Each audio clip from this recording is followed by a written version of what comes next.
Welcome दोस्तों। ये आपके घर में छोटा सा बच्चा है और उसको बार बार बुखार आ जाती है। बुखार ठीक नहीं हो रहा। आप कई सारी दवाइयाँ और इंजेक्शन लगवा चुके लेकिन फिर भी रिलीफ नहीं हो रहा है। तो उसको ठीक करने के लिए कुछ इम्पोर्टेंट दवाइयाँ, किस प्रकार से उसका उपयोग करना है, उसके साइड इफेक्ट क्या क्या हो सकते हैं, उसकी डोज क्या होती है, संपूर्ण जानकारी इस वीडियो में आपको मिलने वाली है। तो यहाँ पे अगर बात करें तो कुछ ऐसे फीवर के लक्षण दिखाई देते हैं जो कि सीजनल कंडीशन पे, जैसे कि मौसम चेंज होता है उसकी वजह से बुखार आ जाते हैं। कभी कभी कोई लॉन्ग टर्म अगर फीवर आता है तो उसकी वजह से टाइफाइड, मलेरिया ऐसी बीमारियां भी हो जाती हैं जिससे भी बच्चे को बुखार आती रहती है।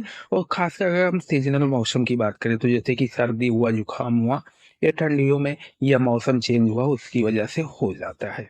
अगर हम बात करें जैसे कि क्या क्या सिम्टम्स अपीयर होते हैं जब किसी को फीवर होता है, तो उसमें सबसे पहले यही सिम्टम्स अपीयर होता है। क्योंकि उसके अगर हम बात करें तो लॉस ऑफ एपेटाइट, यानी उसमें भूख की धीरे धीरे कमी होने लगती है। उसका सर जो है वो भारी भारी लगता है। शरीर में थकान महसूस होती रहती है। बार बार उसको स्वेटिंग आता है, यानी पसीना आता रहता है। कभी कभी हार्ट रेट भी बढ़ जाता है। साथ में उसको चक्कर भी आने लगता है। अगर बात करें शॉर्टनेस आई आप आई, यानी आंखों के बगल में हल्का फुल्का सूजन भी आने लगता है। साथ में उसको ठंड भी लगने लगती है। तो ये कुछ सिम्टम्स अपीयर होते हैं जब किसी को फीवर होता है। यहाँ पर हम खास कर बात करेंगे बच्चों के केस में। बच्चों के केस में मेडिसिनल ट्रीटमेंट क्या क्या दी जाती है, तो उनमें अगर हम सबसे पहले मेडिसिन की बात करें तो वो मेडिसिन है मैपकाइंड। मैपकाइंड भी आता है, मैपकाइंड डीएस भी आता है, मैपकाइंड फोर्ट भी आता है, जिसमें पैरासीटामॉल और मेफेनमिक एसिड पाई जाती है। दूसरे मेडिसिन की बात करें तो सोमोल। सोमोल डीएस फॉर्म में आती है, प्लेन भी आती है, जो कि 125 mg और 250 mg की स्ट्रेंथ में रहती है।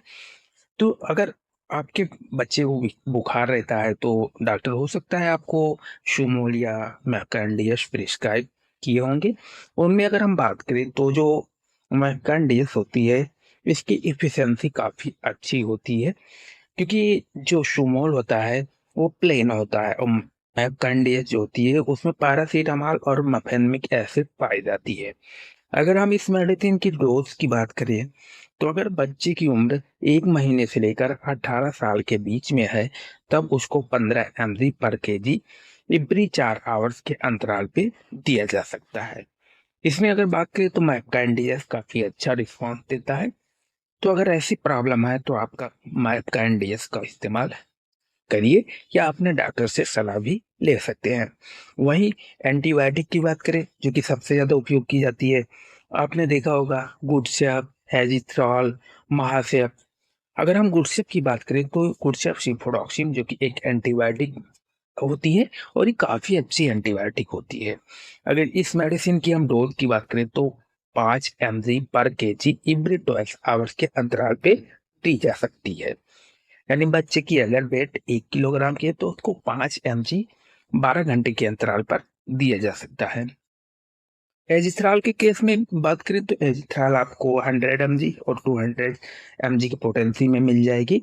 अगर हम इसके डोज की बात करें तो इसकी जो डोज होती है 10 से लेकर 30 mg पर केजी वंस ए डे, यानी दिन में एक बार दिया जा सकता है। अगर आप इसको डिवाइड कर सकते हैं तो आप 5-5 mg 3 टाइम भी दे सकते हैं। वहीं नेक्स्ट सिरप की बात करें तो वो है सिफेक्जिन। सिफेक्जिन जो कि सेफ्लोस्पोरिन 3rd जनरेशन की मेडिसिन है, ये भी काफी अच्छा रिस्पॉन्स देती है। अगर हम इसका डोज की बात करें तो 8 mg पर के वंस ए डे, यानी आप इसको सुबह शाम देना चाहते हैं तो 4 mg पर केजी के हिसाब से दे सकते हैं।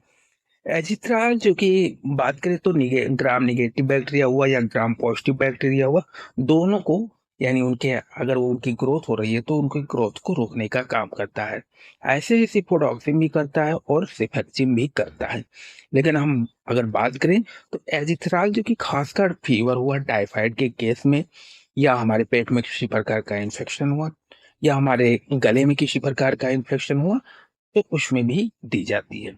इस वजह से कि अगर आप गुडसेप चला चुके हैं, नहीं रिलीफ हो रहा, महासेप चला चुके नहीं रिलीफ हो रहा है, तो आप एजिथ्राल जरूर उपयोग करें। वहीं अगर हम कुछ अदर मेडिसिन की बात करें, जैसे कि क्या होता है कि ये फीवर जो होता है वो काफी लॉन्ग टर्म का हो जाता है, तब जल्दी कवर नहीं होता, तो उस कंडीशन पे कुछ स्टेरॉयड मेडिसिन दी जाती है, जिसमें डेफेल्जोकॉर्ड हो सकती है या ओमनाकॉर्डिल के सिरप हो सकते हैं। अगर हम इसकी डोज की बात करें तो 0.9 mg पर केजी वंस ए डे। अगर हम आप इसको डिवाइड में दे सकते हैं, दिन में 3 बार देना चाहते हैं तो आप 0.3 mg पर केजी ट्राइस ए डे यानी दिन में 3 बार दे सकते हैं। अगर आप बच्चे की वेट पता है तो उस हिसाब से आराम से कैलकुलेट करके मेडिसिन दे सकते हैं। लेकिन ये एक प्रिस्क्रिप्शन बेस्ड मेडिसिन है, तो हमेशा डॉक्टर के प्रिस्क्रिप्शन के द्वारा ही इस मेडिसिन को लेना चाहिए। वही अगर हम बात करें कुछ अदर मेडिसिन की, जिनमें खासकर मल्टीविटामिन, आप ये सारी सिरप देते हैं तो आप बच्चे को हमेशा ये दे कि आप या तो मल्टीविटामिन के ड्रॉप दे दें या मल्टीविटामिन की सिरप दे दें, जिससे उस बच्चे में अगर वीकनेस आ गई है तो उसको भी ये कंप्लीट करेगा, क्योंकि इसमें मल्टीविटामिन मल्टी मिनरल पाए जाते हैं। तो इस मेडिसिन को भी आप साथ में दे सकते हैं, लेकिन इस मेडिसिन को आप दिन में 1 बार देना चाहिए। यानी इस मेडिसिन को अगर आप दे रहे हैं तो उस बच्चे को दिन में 1 बार दे सकते हैं। दोस्तों, ये छोटी सी जानकारी पर महत्वपूर्ण जानकारी थी। अगर ये वीडियो आप लोगों को पसंद आई हो तो आप हमारे चैनल को फटाफट सब्सक्राइब कर लीजिए और वीडियो को भी लाइक कर लीजिए। थैंक यू दोस्तों।